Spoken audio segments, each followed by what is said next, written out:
മാഷോട് എന്താ കാണിച്ചത്? പുറത്തത് ഞാൻ ഇവിടെ നല്ലപോലെ രീതിക്ക് സ്കൂളിൽ നീ പുറത്തേക്ക് ഇറങ്ങി നീ എന്താ ചെയ്യാം? സത്യം ചെയ്തിട്ടേ ഞാൻ പോവുള്ളൂ. ഞാൻ അങ്ങനെ സ്വഭാവം ഉണ്ട് നിങ്ങൾ കുറെ വീഡിയോ കടത്തി തേങ്ങ മാങ്ങച്ച കാട്ടി ഞാൻ പറയും ഇന്നതിന്റെ ഉള്ളിലിട്ട് മെന്റലായിട്ട് ഹരാസ്മെന്റ് വീഡിയോ ഒക്കെ എടുത്തിക്കണേ. സാറിന് കഴിഞ്ഞ് എവിടെങ്കിലും പുറത്ത് കിട്ടിയാ തീർക്കും ഞാന് കൊന്നിട്ട് പറഞ്ഞ കൊന്നിട്ടും. ഇന്ന് ഫോൺ കണ്ടോ? ഫോൺ കണ്ടോ? മാഷോട് എന്താ കാണിച്ചത്? ഹലോ ഹായ് നമസ്കാരം. ഇന്ന് പാലക്കാട് നടന്ന ഒരു സംഭവമാണ്. നിയമപരമായിട്ട് ചില പ്രശ്നങ്ങൾ ഉള്ളത് കൊണ്ടാണ് കുറച്ച് ബ്ലർ ചെയ്തിട്ട് ഈ വീഡിയോ നിങ്ങളെ കാണിച്ചത്. നിങ്ങൾ അല്ലാതെ നല്ല രീതിയിൽ ഈ വീഡിയോ കണ്ടിട്ടുണ്ടായിരിക്കും. ഇങ്ങനെയുള്ള കുട്ടികളുടെ വീഡിയോസ് നമുക്ക് പ്രചരിപ്പിക്കുന്നതിന് ചില നിയമ തടസ്സങ്ങൾ ഉള്ളത് കൊണ്ട് തന്നെയാണ് ഇപ്പോൾ ബ്ലർ ചെയ്ത് ഇപ്പോൾ എല്ലാവരും ഈ വീഡിയോ ഇടുന്നത്.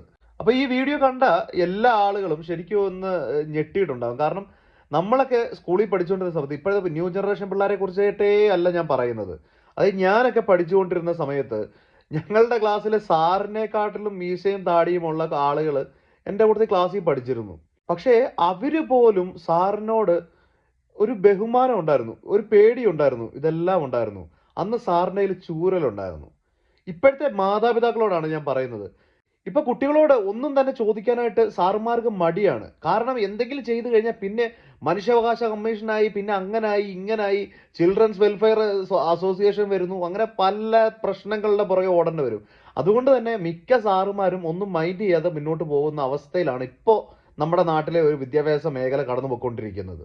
ഞാൻ എൻ്റെ കുട്ടികളെ പഠിപ്പിക്കുന്ന മിസ്സുമാരോട് ഞാൻ പറഞ്ഞിട്ടുണ്ട്, അല്ലെങ്കിൽ ടീച്ചർമാരോട് പറഞ്ഞിട്ടുണ്ട്, അവർക്ക് അടിക്കണമെന്ന് തോന്നുന്ന കാര്യങ്ങൾ, അതായത് തെറ്റ് കണ്ടു കഴിഞ്ഞാൽ തിരുത്തേണ്ട കാര്യങ്ങൾക്ക് തല്ലുകൊടുത്ത് തന്നെ തിരുത്തണം. നമ്മുടെ കുട്ടികളോട് സ്നേഹം കാണിക്കുന്നതിനോടൊപ്പം തന്നെ അവരുടെ തെറ്റിനെ ശാസിക്കാനുള്ള അവകാശവും ഈ സാറിന് അല്ലെങ്കിൽ ടീച്ചർമാർക്ക് കൊടുക്കണം.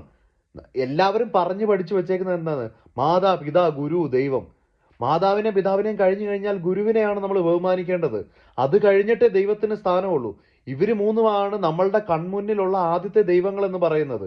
അതിനുശേഷമാണ് നമുക്ക് എവിടെയും നമ്മളുടെ മനസ്സിൽ മാത്രമുള്ള, നമ്മൾ ഒരിക്കൽ പോലും നേരിട്ട് കാണാത്ത ദൈവത്തിന് സ്ഥാനമുള്ളൂ. പക്ഷേ ഇന്നത്തെ ഒരു അവസ്ഥ, ചെറുക്കൻ പറഞ്ഞത് കണ്ടില്ലേ, വെളിയിലേക്ക് ഇറങ്ങി കഴിഞ്ഞാൽ ഞാനങ്ങ് തീർത്ത് കളഞ്ഞേക്കും, എൻ്റെ സ്വഭാവം അതാണെന്ന്. അവൻ എത്ര വയസ്സുണ്ട്? +1 പഠിക്കുന്നവനാണ്. കഴിഞ്ഞ ദിവസം ഒരു പൊടി വലിച്ചതിന്റെ കഥ പറഞ്ഞ സമയത്ത് നമ്മുടെ സാംസ്കാരിക മന്ത്രി പറയുന്ന കേട്ടായിരുന്നു, സജി ചെറിയാൻ, പിള്ളേരല്ലേ ഒന്ന് വലിക്കുകയൊക്കെ ചെയ്തെന്നിരിക്കും എന്നൊരു വർത്താനം പറയുന്ന കേട്ടായിരുന്നു.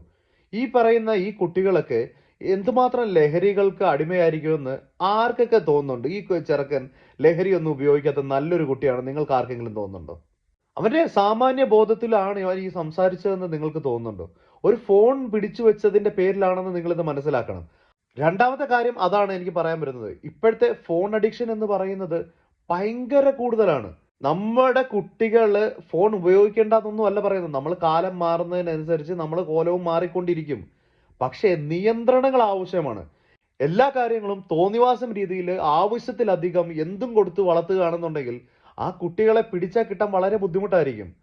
നമുക്ക് ചില കാര്യങ്ങൾക്ക് നിയന്ത്രണം വേണം. നിയന്ത്രണം ഇല്ലെന്നുണ്ടെങ്കിൽ പിന്നെ ചില തെറ്റുകളിലേക്കൊക്കെ നമ്മുടെ കുട്ടികൾ വീണു പോയി കഴിഞ്ഞാൽ തിരിച്ചു കൊണ്ടുവരിക എന്ന് പറയുന്നത് വളരെയധികം ബുദ്ധിമുട്ടുള്ളൊരു കാര്യമാണ്. ഇപ്പൊ നമ്മുടെ കുട്ടികൾ പോലും സംസാരിച്ചു തുടങ്ങി, സാർ എന്നെ തല്ലിക്കഴിഞ്ഞാൽ ഞാൻ കേസ് കൊടുക്കും എന്ന് നമ്മുടെ കുട്ടികളുടെ മനസ്സിലേക്ക് എത്തി തുടങ്ങി. കാരണം അവര് ഇതാണ് നമ്മുടെ ചുറ്റുപാടിൽ നിന്ന് കണ്ടുകൊണ്ടിരിക്കുന്നത്, മനസ്സിലാക്കിക്കൊണ്ടിരിക്കുന്നത്.